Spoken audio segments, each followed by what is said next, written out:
Now we hear from Bill Hill, who's the Chief Executive of the Lighthouse Construction Charity. Planned Planet wanted to highlight how even simple technology can save lives in the construction industry, and we could think of no better person to do that than Bill. So welcome, please, Bill Hill. Thank you very much, Declan, and it's a real pleasure to be here. It is Mental Health Awareness Week as well this week, so I'm going to cover a few topics there as well whilst we've got this this platform. But a little bit about who we are, why we exist, and what we do, I think is appropriate as well, because not everyone here will know about us. Our charity has been around for a long time. It's 100% dedicated to the mental, physical and financial well-being of all construction workers and their families in the UK. In fact, it has got a very sound founding in the plant industry as well.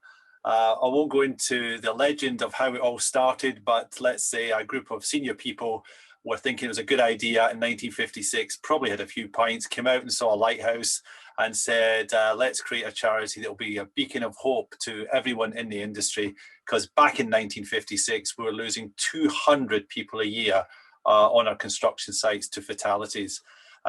Started off as a benevolent charity, giving out money to the families to help them through a poverty situation as a result of those type of accidents. But nowadays we do so much more. But the big question is, why the heck do we exist as a charity? And I think everybody in this audience will understand that the rewards inside the construction industry can be quite significant, but the risks, and you've heard a lot about that in many of the presentations beforehand, can be quite high. And safety has come along a huge way since way back in 1956. But every year we still lose about 30 to 40 people on site through fatalities on site. And something that goes a little bit under the radar is the number of accidents that incapacitate a worker to such an extent that they can't return to work. So over 2,000 workers every year we see having an accident of such ilk. And the other thing is, you know, cancer has been occupational cancer. Unfortunately, construction is the #1 for occupational cancer cases attributed to working in the construction industry. But the thing that knocked the industry for six really is that two major statistics came out back in 2017 with the Stevenson Farmer report, is that stress, anxiety and depression accounts for 1/5 of all work-related illness and absence. And that's the ones that are recorded. We believe it could be actually higher than that. And the one that, again, just shocked the industry is that our construction industry is now the #1 industry for suicides, and no industry wants to be #1 in that category. And if you look across, it's not just the UK, Ireland, and even the US and Australia suffer from the same issues within construction. And 50% of all male suicides in Ireland are from construction. So when you amalgamate all this, and if there's one statistic you walk away from here from and say, this is something we've all got to do something about, something we're all morally obligated to help out on, is that every working day in the UK and Ireland, we're losing 2 construction workers to suicide. Just think about that for a second. That's about 500 people a year, 500 of our workforce. So it's 10 times, at least 10 times more likely to see a suicide than a fatality on site. So what are we doing about it as a charity? Well, we've got a mission, and our mission is quite simple, that we don't want any construction worker, so no construction worker or their family should be alone in a crisis. They should always have somewhere or someone to turn to. And we deliver 3 basic services as part of our charitable giving. First of all, we offer a 24/7 helpline. Old technology, you may say, but very valuable technology. This is completely an anonymous, confidential phone line that's not attributed to any company or any manufacturer. This is all data that's highly confidential. MD in our construction industry can phone that number 24/7 and receive emotional, physical or financial well-being support. To back up that activity in our helpline, we created an app, again, newer technology. And in fact, our newest and latest version of that app has just been launched today. So if you haven't done so already, please download the app. It's called the Construction Industry Helpline app. Took us ages in marketing to come up with that, but it actually marries up nicely with our Construction Industry Helpline. And the third area, due to COVID the last year and the pandemic, we said we needed to produce proactive services. So again, online, using the technologies like Zoom, we have produced a whole suite of wellbeing courses that look at stress management, work-life balance, mindfulness, building resilience, a whole suite of products. They are aimed at increasing and improving employee well-being. And all of this is absolutely free to everyone in the construction industry. Are we on mission? Yes. Last year, we supported 2,400 families in crisis in the construction industry. And you can see there from the graph that there was a big hike in March when the first lockdown came down, because people were really confused and really worried about their livelihoods, what was going to happen. And we helped a lot of people through that. But what we're seeing now, right into this year, is again a massive increase in the number of calls coming through to our helpline, which is good in one sense, that people are seeking help, but also it says that we've still got a real problem, and we've had a 70% growth in complex cases. So again, that there is for everyone. We've got the capability, we've got the scalability. So again, please help get this message out to your people to get the support they need.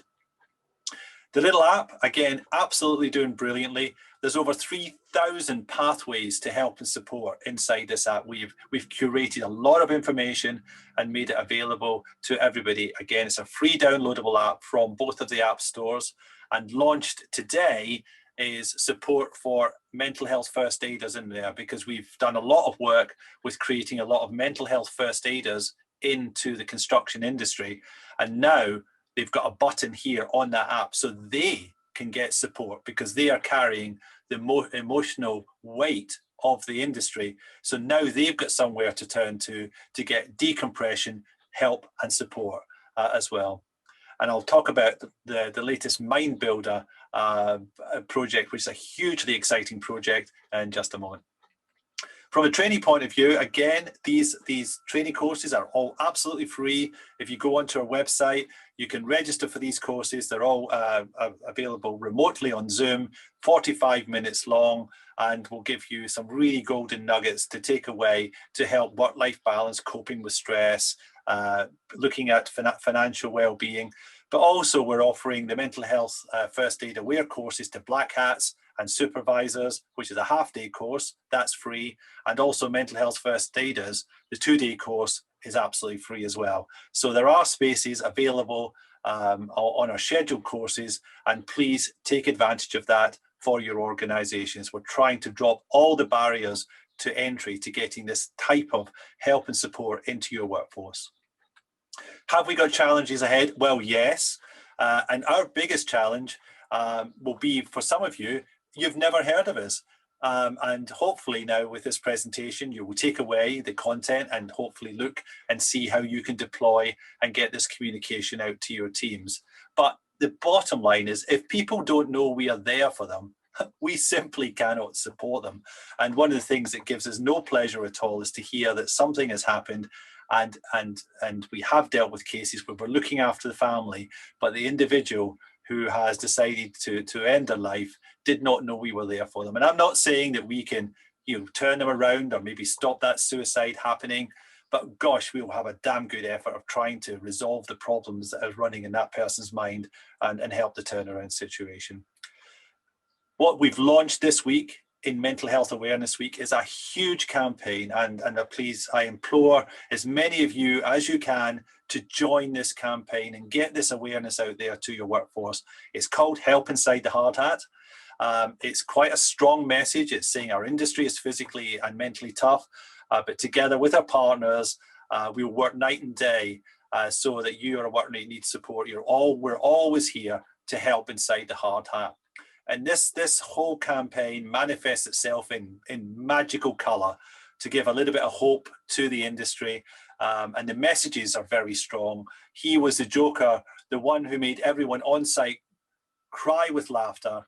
And then one morning, we just cried. And then it goes back to saying, you know, if you or a workmate are struggling, there's always help inside the hard hat. We've even made the posters available where if you want to put your own logos on here before you distribute them to your sites or wherever you might distribute them to, you can actually take and download the information and put your own logos on here. And all of this material, again, is absolutely free. It's available from our website. It's downloadable in artwork ready, print ready format, ready for you to do in A4, A2, A3, A2, or even hoarding size. You can get all those different sizes. It's all available for you to use to distribute the message. The other thing is we want to keep this free. It's really important that we make it no barrier to entry for anybody to be able to get access to these services, these valuable services for support. And to do that, we need your help. We need more company supporters. We need companies to say, actually, we can afford 250 quid a year. We can afford £1,000 a year. We can afford £2,000 a year. We don't care how much that is, but what we need is for companies to stand up and take some weight on their shoulders and help us with an annual pledge to help us keep this services absolutely free for everyone. And I say we don't determine how much you can pledge for support. All we need is your annual support to help us in some way to make sure we can plan and grow these services and keep them absolutely free for everyone. But also, and we're talking about innovation and technology, we need to keep on doing this in every aspect of the work we do.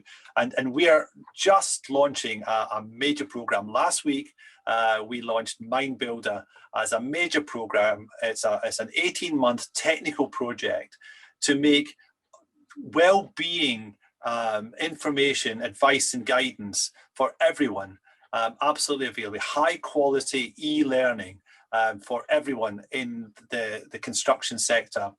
Predominantly, it's aimed at small businesses, sole traders, and agency staff, because those are the people that need us most. And they're very difficult to get to and it's not easy for them to get access to this type of quality information. So this is a Mind Builder project, is building this technology hub where all this will be available through smartphone technology and website technology, but also we're going to make it white labeled so that any company who has got a well-being aspect to their own activities can plug and play these very, very valuable assets into their own website and make them available to everybody in their own website. But the soupçon of magic that we think is that we've hooked up with the supply chain school, because when people are looking at this, maybe this lighter touch understanding of these subject matters, they can also do a deep dive into subject material and to really do a full e-learning package on maybe anxiety, managing stress, or whatever it might be. But whilst they take that deep dive, they actually deep dive into the supply chain school. And when they're in the supply chain school and they are a pupil of the supply chain school, they can look around and they can see the whole massive array of assets that are available for further learning on lots of different topics, not just well-being. And once they're in there, they can get access to all of those other educational products absolutely free as well. So that's why we've called it Mind Builder. It's like going to the gym for your head and your brain. So I hope, again, we'll keep you up to date as to how that's progressing, but we'll see that be launching. It's starting now. We're looking at the assets and looking to build that for the future. So how can you help? Please, please, please get on board, get the assets, get it out to your people. If you can support us with a company support or a pledge, that'll be absolutely magnificent too. But before I leave you, I want to just give you one other little bit nugget here. And if all you do is take away, this is just this little video gives 3 golden nuggets that you can take away today and think about and act upon to make the place better for your workforce.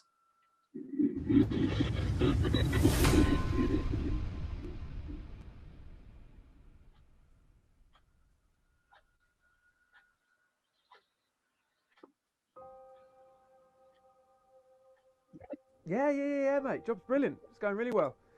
Dry as a bone, no tea, no coffee, but listen, got to crack on. Need a favour. You know Steve? Yeah, divvy spread. I've got a horrible feeling he's not going to show next week. Can you try and sort us out a couple of lads to push the job on? Tony, you right?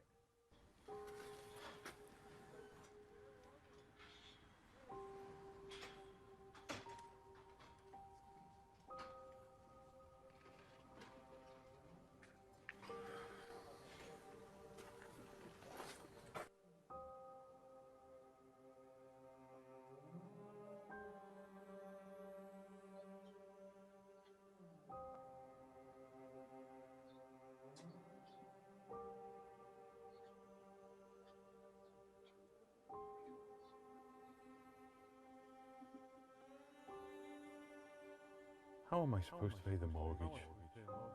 What's the wife going to say? What about the kids?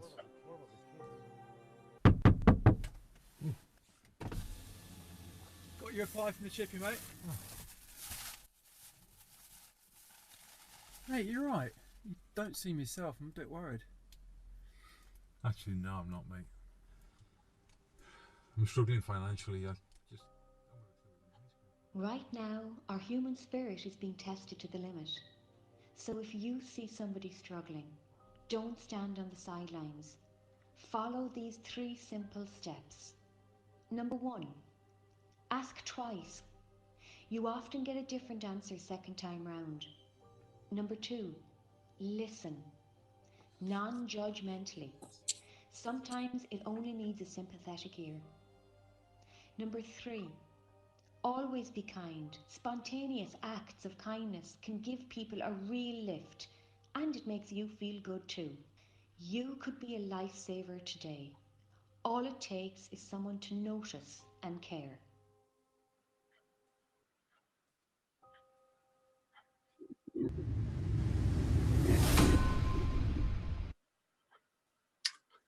So thank you for that. I don't know if we've got any time for any questions, but happy to take some if there are any, Declan.